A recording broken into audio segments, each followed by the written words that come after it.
Asante mstahiki Spika.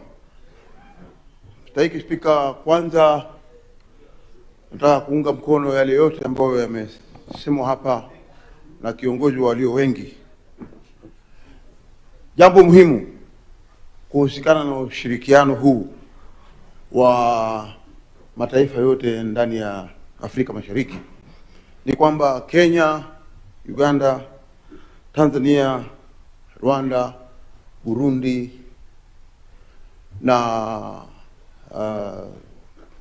Sudan ambao ni Sudan ya Kusini na pia Sudan ya North, sijui inaitwa nini, kaskazini. Spika, ni nchi ambazo zinakaribiana. Tukiangalia mataifa yote katika ulimwengu, hata ukisikia ile wanaita European Union, ni kwamba nchi zote ambazo ziko pamoja huwa wanafanya biashara zao, uhusiano mwema na siasa zao, kila kitu wanafanya pamoja. Nimewahi kufika katika nchi za kule Europa. Bwana Spika, utaona ya kwamba nchi za kule unaweza kutoka Netherlands ukaingia Denmark, ukaingia nchi zingine hapo katikati, na utaona ya kwamba ufasihi wao ule ambao wanaweza kuzunguka katika zile nchi zao hauna shida kabisa. Lakini jambo la kusikitisha ni sisi hapa kama wana wa Afrika Mashariki ni kwamba nchi zetu zinakuwa na sheria tofauti tofauti ambazo zinapinga mambo ya biashara, zingine wananchi kuishi pamoja. Nakumbuka mimi mwenyewe nilikuwa mwenyekiti na hii East African Protocol, mimi nikiwa kama mwenyekiti wa hiyo kamati ambayo ilikuwa umechagua wewe mwenyewe, na wakati huo mimi nikiwa judge wa mahakama kuu ya Kenya. Niliketia nikawa mwenyekiti kwa hiyo East African Protocol, na tulifanya hiyo sheria na tuliona ya kwamba ni lazima iwe na uzoefu ama urahisi wa kuona ya kwamba watu wanaoishi katika Afrika Mashariki, Bwana Spika, wanaweza kutembea. Ukitoka hapa ukienda Uganda, ukitaka kwenda Rwanda, ukitaka kwenda Burundi, ukitaka kufanya biashara zako, ukitaka kwenda kuishi ama kuolewa ama kufanya chochote vyote, iwe rahisi. Bwana Spika, sheria kama hiyo ilisaidia sana, na mimi nataka kushukuru ya kwamba kuona hivi sasa kwamba watu wa Afrika Mashariki wanaweza kushirikiana ni jambo zuri. Na hivi sasa kumetokea sintofahamu nyingi. Unapata saa nyingine watu wetu wa Afrika Mashariki wakiweza kushirikiana, Bwana Spika, wengine unaona wanashikwa kwa sababu sisi tumezoea katika nchi yetu ya Kenya ya kwamba tunakuwa na uhuru wa kuongea vile tunavyotaka. Lakini sasa wanaharakati wetu wakifika mahali kama pengine Uganda wanashikwa, wanatiwa ndani. Hiyo si sawa sawa. Na tunasema kwamba katika nchi zetu sisi tuwe watu ambao tunaweza kusikiza na kusikizana katika njia tofauti tofauti za biashara, za siasa, za maendeleo ya mbalimbali. Bwana Spika, huu ni mswada mzuri sana, na mimi nataka kuunga mkono yote ambao yameweza kuongeleshwa, na hii ni dalili nzuri ya mawasiliano. Asante Bwana Spika. Now, honorable senators, I would wish now to propose the question, which is that aware that the existing policy frameworks, including the East African Community Customs Management Act, the EAC Common Market Protocol, the Kenya's National Trade Policy, advocate for the simplification and harmonization of customs procedures and the elimination of non-tariff barriers, noting that the Busia and Malaba border posts are critical gateways for regional trade, handling a significant portion of Kenya's commerce with Uganda and other East African Community partner states. Thus, the efficient operation of border posts is critical for national revenue collection, trade facilitation, and the economic well-being of the public and more so residents of Busia. Further, noting that various challenges continue to impede operations at these borders, particularly at Malaba border, such as severe congestion, inadequate human resource, inadequate infrastructure, including narrow roads and insufficient cargo scanners, and delays in customs processing due to duplication of rules and multiple agency checks, thus increasing the cost of doing business, leading to spoiling of perishable goods and undermining regional economic integration efforts. Concerned that there are several stool projects, namely the underutilized Mundika and Malaba trailer parks, 200-acre undeveloped parcel of public land, and Gelechom, amongst others, thus exacerbating congestion and representing a significant waste of public resources. Further, concerned that these persistent challenges undermine the goals of the East African Community EAC Common Market Protocol by impeding the smooth flow of goods, creating an unlevel playing field for Kenyan businesses, and hindering regional economic integration, thereby resulting in loss of potential revenue, business opportunities, and economic vitality for Kenya, cognizant that urgent and decisive intervention is required to streamline operations, modernize infrastructure, and harmonize policies to restore Kenya's competitive edge and fully realize the benefits of the East African community. Now, therefore, the Senate resolved as follows. 1. The National Treasury, the Minister of Trade, Industry and Cooperatives, and the Minister of East African Community, the Arid and Semi-Arid Lands and Regional Development, in collaboration with the Kenya Revenue Authority and the Kenya National Highways Authority, to develop and present a comprehensive action plan within 90 days to address the infrastructure and operational bottlenecks at the Busia and Malaba border posts. The Kenya and KRA to fast-track the expansion of access roads, increase the number of functional cargo scanners, and establish dedicated clearance lanes for perishable goods and transit cargo to decongest the border posts. 3. The Minister of Trade, Industry and Cooperatives, and the Minister of East African Community, and the Arid and Semi-Arid Lands and Regional Development to intensify bilateral at the EAC level engagements with the counterpart ministry to ensure full harmonization and realization of the one-stop border post concept.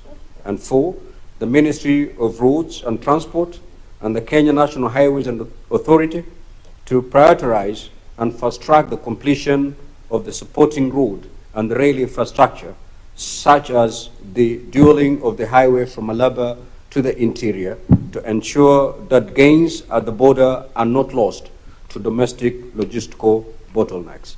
Now, the floor is open. You know exactly what to do to catch the Speaker's eye. Senator Ledama. Point of order, Mr. Speaker, sir. What is out of order about the chair? Mr. Speaker. Mr. Speaker, you know this issue will really generate a lot of interest, and all of us will wish to speak, Mr. Speaker. So I was requesting whether you can limit the speaking time maybe to a reasonable 5 minutes, so that as many as possible senators can be able to contribute, sir. No, honorable senators, we do not need to go through the steps of processing that motion as proposed by the Deputy Speaker.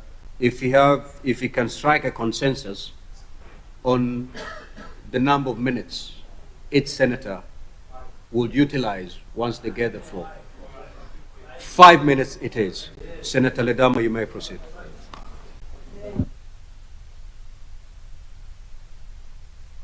Thank you, Mr. Speaker. Mr. Speaker, I rise to support the motion addressing systemic challenges at the Busia-Malaba border post to enhance Kenyan competitiveness and regional integration. Mr. Speaker, it is important for us to demystify what these challenges are.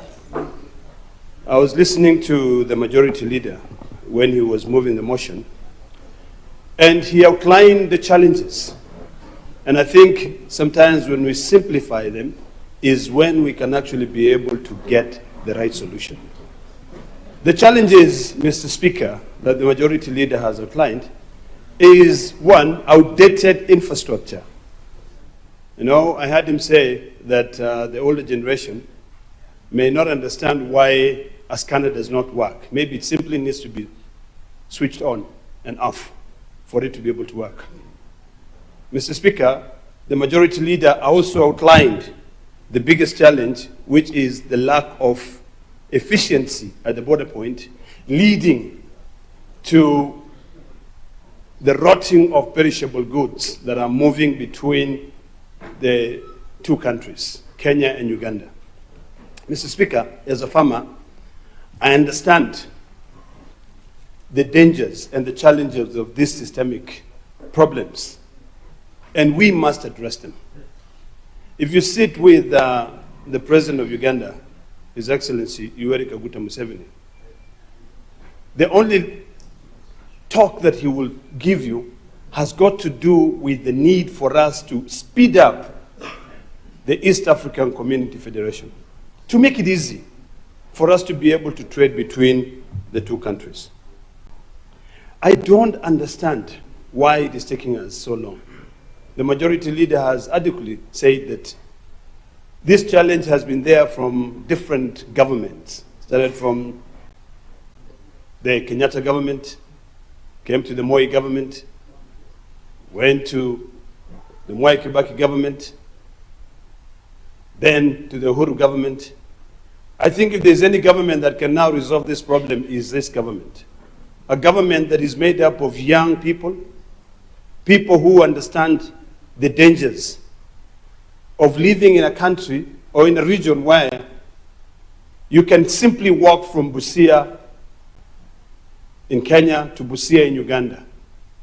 Just walk. But if you dare take a flight from Uganda to Nairobi, you will pay a minimum of 100,000 shillings.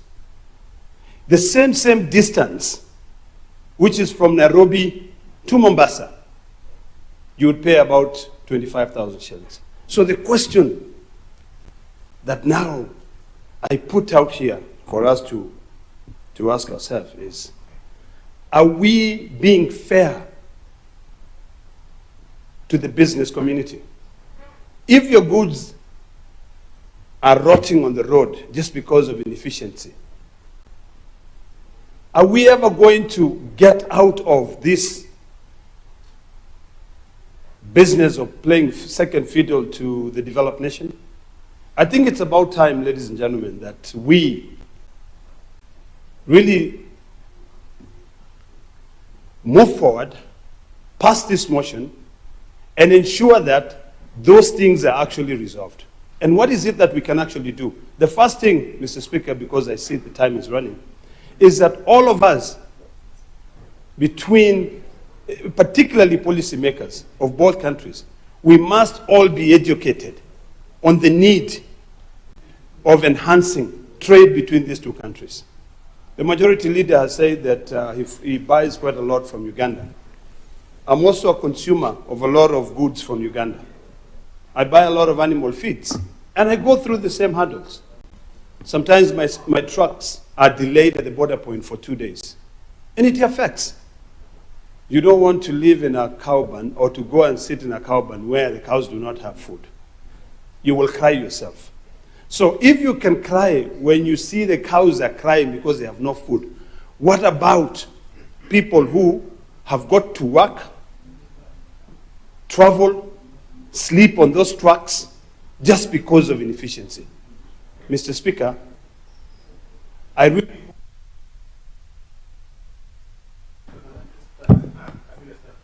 One minute. Okay, Mr. Speaker. Mr. Speaker, I really hope that we now move expeditiously, because Parliament pronounces itself through motions and bills. This motion must now be fully implemented. And the issue here are very clear. The systemic problems have been outlined. It doesn't matter how many times we say, outdated equipment. Can we enhance them? Can we now push to ensure that we finalize this East African Federation?